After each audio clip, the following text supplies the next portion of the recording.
Number one అంటారు. అసలైన number one Guru Kashi university.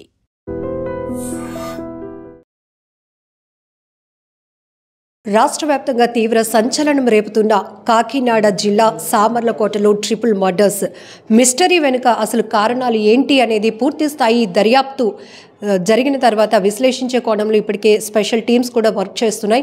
So దీనిలో భాగంగానే కొంతమంది అనుమానితులను కూడా ఇప్పటికే అదుపులోనికి తీసుకుని విచారణ చేస్తున్నామంటున్నారు పోలీసులు. అయితే ఈ కేసుకు సంబంధించి లేటెస్ట్ అప్డేట్ గురించి అడిగి తెలుసుకుందాం. మనతో పాటు సామర్లకోట సిఐ కృష్ణ భగవాన్ గారు ఉన్నారు. సరే, ఈ కేసు ఇప్పుడు రాష్ట్ర వ్యాప్తంగా సంచలనంగా మారింది. ఈ కేసుకు సంబంధించి ఎన్ని టీమ్స్ వర్క్ చేస్తున్నాయి సార్ దర్యాప్తు? అమ్మా, దీని మీద ఒక 4 టీమ్స్ వర్క్ చేస్తున్నాయమ్మా. Superintendent of police Shri Bindu Madhav IPS for close మానిటరింగ్లో జరుగుతోంది. మీరు తెలిసిందే అనుకోకుండా మొన్న నైటు భర్త నైట్ వర్కింగ్కి వెళ్ళాడు. తర్వాత వాళ్ళు తలుపులేసి పడుకున్నారు. మళ్ళీ నిన్న మార్నింగ్ వచ్చేసరికి ఫోన్ చేస్తే రెస్పాండ్ అవ్వలేదని చెప్పేసి రోడ్డు మీద ఉన్నటువంటి గేటుకున్న తలుపు డోర్ ఏదైతే ఉందో గేటు పగలగొట్టి లోపలికి వెళ్ళి డోర్ కొడితే తీయలేదు. బ్యాక్ సైడ్కి వెళ్తే ఇంటి లోపల ఇలా బ్లడ్లో ఇలా పడి ఉండడం చూసి ఒక్కసారిగా అతను కూడా అన్కాన్షియస్ స్టేజ్లోకి వెళ్ళిపోవడం, తర్వాత వాళ్ళ బంధువులు రావడం, వారితో కంప్లైంట్ తీసుకుని కేసు కట్టడం చూసాం. తర్వాత 4 టీమ్స్ సపరేట్ అయ్యి దీని మీద టెక్నికల్గాను అక్కడ ఉన్నటువంటి సర్కమ్స్టెన్షియల్ ఎవిడెన్స్ ఇవన్నీ తీసుకుని చేస్తున్నాం. దీనిలో కూడా అప్డేట్స్ ఉన్నాయి. దీని మీద సరైన నేరస్తులను పట్టుకుని మళ్ళీ తెలియజేస్తామని చెప్పేసి తెలియజేస్తున్నాను. మళ్ళీ అదేవిధంగా మన మీడియా సోదరులు కొంతమంది వాళ్ళని అరెస్ట్ చేశారు, వీళ్ళని అరెస్ట్ చేశారు అని చెప్పేసి సీసీ ఫుటేజ్ కూడా ఏవో ఇస్తున్నారు.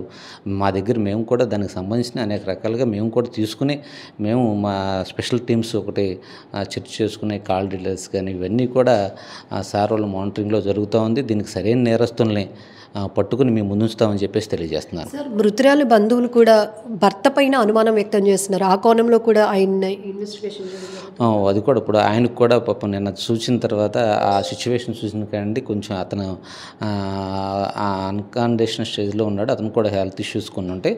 దాని మీద కూడా అతను కొంచెం కాన్షియస్లోకి రాగానే అతనితో కూడా మాట్లాడి ఇవన్నీ పూర్తిగా మనం విచారించి అతని పాత్ర ఉందా లేదు బయట వాళ్ళు చేశారు ఇవన్నీ కూడా ఈ కాల్ డీటెయిల్స్ ఆధారంగాను ఇవన్నీ టెక్నికల్గా అన్ని రకాలుగా చూస్తున్నాము. సరైన నిందితుల్ని సరైన ఎవిడెన్స్తో అందరి ముందు ఉంచాల్సిన బాధ్యత ఉంది. సార్ వాళ్ళు కూడా మంచి టీమ్స్ ఏర్పాటు చేసాం. మేమంతా కూడా ఇదే పనిలో ఉన్నాం. మీరు అందరూ చూసి అన్నారు. దయచేసి లేనిపోయిన పుకార్లు అలాంటివి పెట్టొద్దని మీడియా సోదరులకు తెలియజేస్తున్నాను. మేము మీ ముందుంచుతాం. ఎవరిని సరైన నేరస్తులు పట్టుకున్న తర్వాత దీని మీద ఇన్వెస్టిగేషన్ పురోగతి ఉంది. అప్డేట్స్ కూడా మీకు తెలియజేస్తాను. సార్, నిన్న క్రైమ్ సీన్లో ఇన్వెస్టిగేషన్లో భాగంగా మీరు అక్కడికి వెళ్ళినప్పుడు ముగ్గురు యొక్క ఆ వేగ జీవులుగా పడున్న విధానం కావచ్చు, బాడీ పైన ఏమైనా గాయాలు ఐడెంటిఫికేషన్ ఎక్కడెక్కడ గుర్తించు కొన్ని చూస్తున్నామమ్మా. ఈ హెడ్ ఇంజురీస్ ఉన్నాయి. ఇవన్నీ కూడా హెడ్ ఇంజురీస్ ఉన్నాయి. హాస్పిటల్లో పిఎం కూడా జరిగింది కాబట్టి వీటన్నిటిని మ్యాచ్ చేసుకుని అన్నీ ముందుకెళ్తున్నాము. సార్, ఇప్పటికే అంటే టెక్నికల్ ఎవిడెన్స్ బేస్ చేసుకొని అనుమానితుల్ని అదుపులోనికి తీసుకున్నామంటున్నారు. సో కాల్ డేటా బేస్డ్ అవును, ఈ కాల్ డీటెయిల్స్ ఇవన్నీ కూడా ఇప్పుడు వెరిఫై చేస్తున్నాము ఇప్పుడు ప్రెజెంట్. సరే, ఇలాంటి అంటే హత్యలు జరిగినప్పుడు కాస్త ఆ ప్రాంతంలోనే కాదు రాష్ట్ర వ్యాప్తంగా కూడా ఒక సంచలనంగా మారే అవకాశం ఉంటుంది. కానీ ఇలాంటి దారుణ ఘటనలు ఆగాలి అంటే పూర్తి స్థాయి దర్యాప్తులోనే ఆ వివరాలు తెలిసే అవకాశం ఉంది. కానీ మిస్గైడ్ అవుతున్న పరిస్థితిలో మీరు స్ట్రైట్గా ఎలాంటి మెసేజ్? ఇప్పుడు ఇందులో మిస్గైడ్ అయ్యే ఆలోచన వేరే విధానం అంటూ ఏమి ఉండదమ్మా. దీనిలో క్లియర్ కట్గా ఈ ఎవిడెన్స్లు ఇవన్నీ వచ్చిన తర్వాత మనం ఫైనలైజ్ చేస్తాం. అందరూ ఎవరు కంగారు పడాల్సిన విషయం ఏమి ఉండదు ఇందులో. దయచేసి కాకపోతే ఈ పేక్ న్యూస్లు అలాగూ పట్టుకేసుకున్నారు, రిమాండ్ చూపించేసారు, ఇవన్నీ ప్రజలందరికీ తెలియపరిచి మీడియా సమక్షంలో అందరికీ తెలియజేసిన తర్వాత ఈ వాస్తవాన్ని మేము అందరి ముందు ప్రజల ముందు ఉంచిన తర్వాతే చేయడానికి ముందుకు వెళ్తున్నామని చెప్పేసి తెలియజేస్తున్నాం.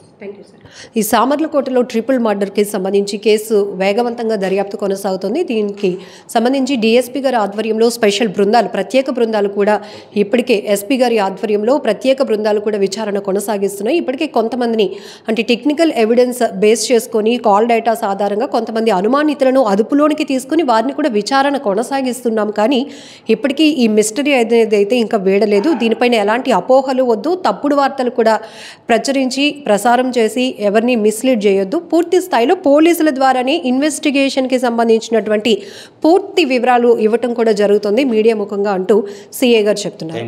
ములపర్తి ధనుప్రసాద్ గారి వైఫ్ ములపర్తి మాధురి గారు, అట్లనే వాళ్ళిద్దరు ఆడపిల్లలు, చిన్నపిల్లలు 6 years and 8 years వాళ్ళ ఇంట్లో చనిపోయి పడిపోయి ఉన్నట్టుగా కనిపించారని వాళ్ళ హస్బెండ్ చుట్టుపక్కల నైబర్స్కి నోటిఫై చేస్తే పోలీస్ వచ్చి వెరిఫై చేయడం జరిగింది. వచ్చేసరికి మాధురి గారు అట్లనే వాళ్ళ పిల్లలిద్దరూ చనిపోయి పడిపోయి ఉండటం కనిపించింది. ఎవిడెన్స్ గ్యాదర్ చేస్తున్నారు. క్లూస్ టీమ్, డాగ్ స్క్వాడ్ కూడా వచ్చాయి.